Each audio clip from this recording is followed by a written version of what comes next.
Okay, so just a quick overview of the macroeconomic trends. We're seeing a rapidly declining COVID-19 new cases, which is a good trend, and the markets are sensing that. So we're going to be talking a little bit about, what's happening as a result of that. Number one, inflation seems to be heating up, seeing higher interest rates, which are starting to become a little bit of a concern.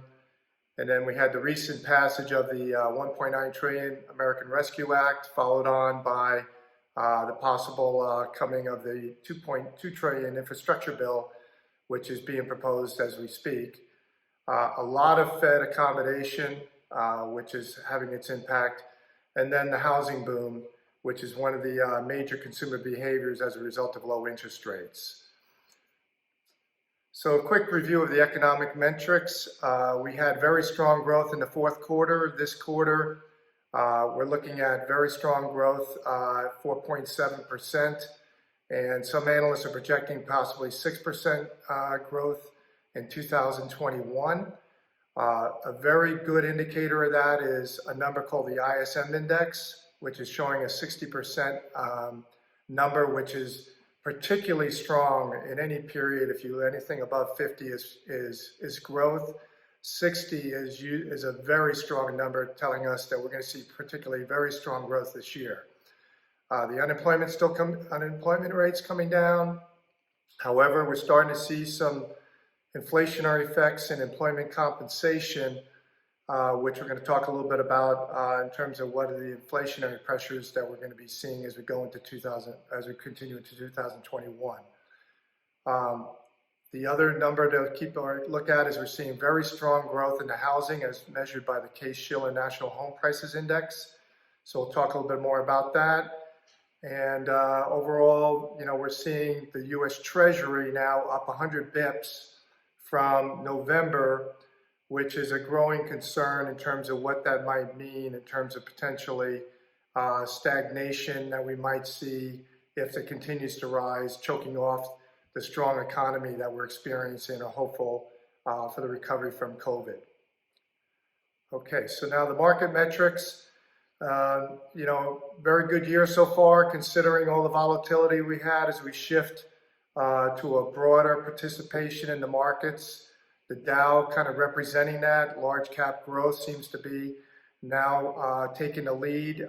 Earlier this year, we shifted rapidly from technology being the leadership and high, what we call beta, long duration asset classes to more mainstream value investments, which went to small cap, mid cap, and now it seems to be moving more and more over to large cap companies. The forward S&P PE is about 21.6, so it's not cheap, but with low interest rates, there really isn't too many other places to have good returns. So the markets have been benefiting from that, particularly the U.S. equity markets. We're seeing very strong projected EPS growth, which should help us sustain the markets, hopefully going through the rest of the year. Profit margins are at near record levels, 10.8%. As you can see, we've seen some particularly strong growth in the consumer discretionary sectors, the Amazons of the world and those companies that provide products that we've been more and more buying online. Technology being a leader position and still looking at strong revenue growth. And then we're finally seeing some resurgence in the energy sector as the economy starts to open up.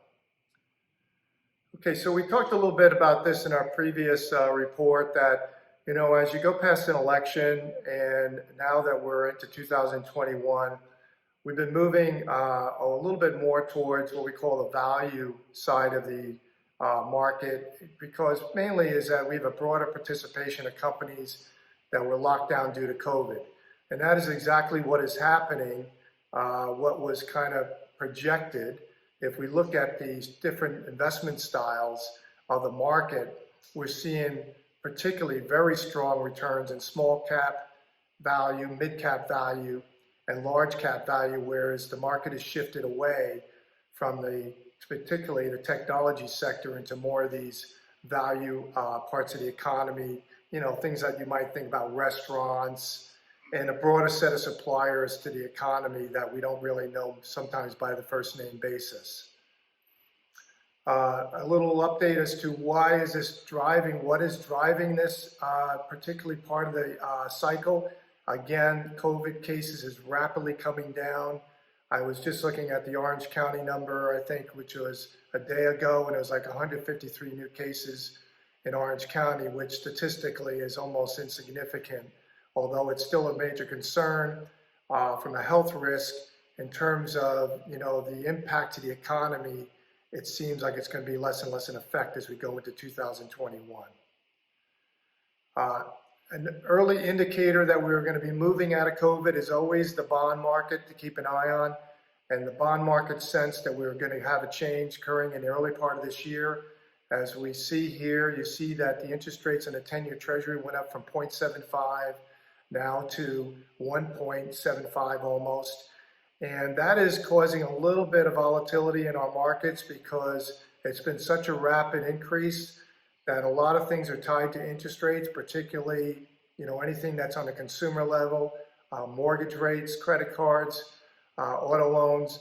And this could be a problem if this continues to rise. It could stall the recovery that we're really anxiously hoping for.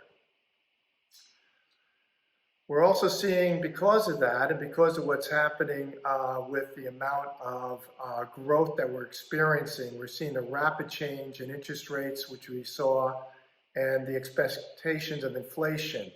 And we haven't really had a problem in this area for such a long time, but because we have had such a big disruption in the economy in terms of the supply chain, but also because of strong growth, more and more people starting to get back in the workforce.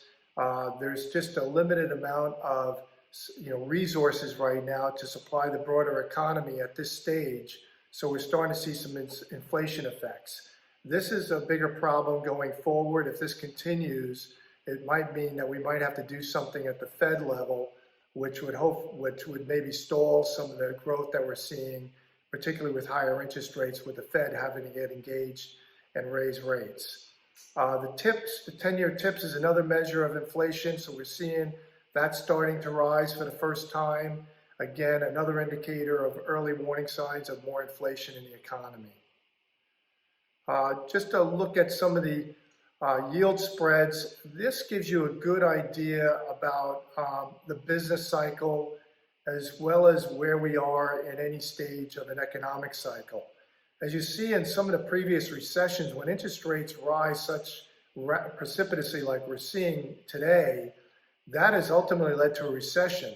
This is a little bit different right now because we're going into rapidly rising interest rates, but the economy has so much steam behind it, it doesn't look likely that higher interest rates could derail the economy, even if we do have rates that go up above 2%. So that's, it's just this thing that we keep an eye on, because when you see such a rapid rise in all the various different, the 10-year, the 5-year, and the longer term interest rates, it's a potential sign that you're heading for trouble, and particularly maybe a recession. One of the things that also seems to be happening is, as you notice, since 1980, long-term yields have continuously come down. And every time short-term yields rise, again, we seem to go into some kind of slower growth period, maybe recessionary.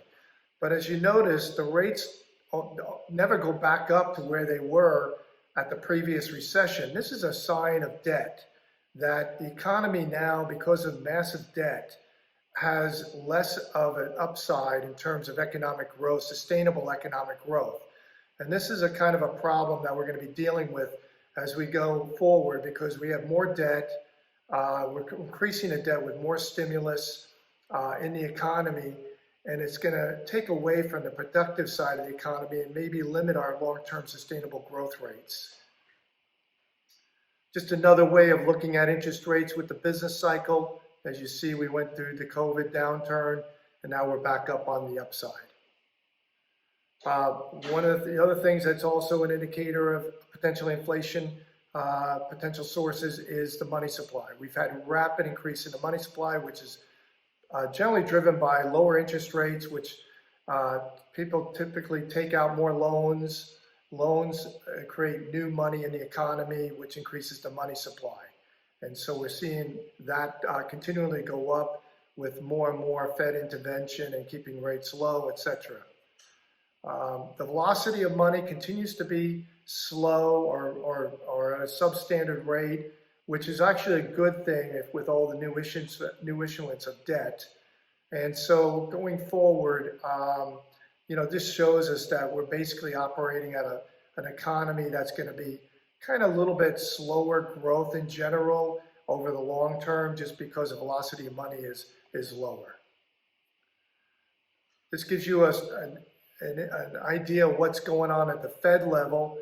The Fed has been buying up a lot of the bonds that are issued by the Treasury, as well as mortgage-backed and even potentially corporates. So they've been expanding their balance sheet.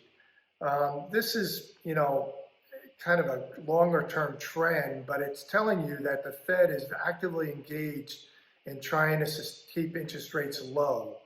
And the problem is there may be a point in time where their ability to do that is going to be more difficult. One of the things that's going on, particularly right now, is with all this new issuance of debt, with the stimulus and the infrastructure bill and all the past debt that was issued last year, the Fed has been buying up about $120 billion of debt each month. Well, with the current issuance of debt of potentially $4 trillion this year, they're going to have to increase their purchases basically to prevent the issuance of debt from causing higher interest rates. So this is a growing problem that the Fed is kind of becoming into a box, where their effectiveness of controlling the economy through interest rates and some of their measures may be more ineffective, which could be a problem later on when we get to a point where we move to a slower growth period. Just another snapshot of the deficit. This is from last year. So those are pretty much my remarks for this morning.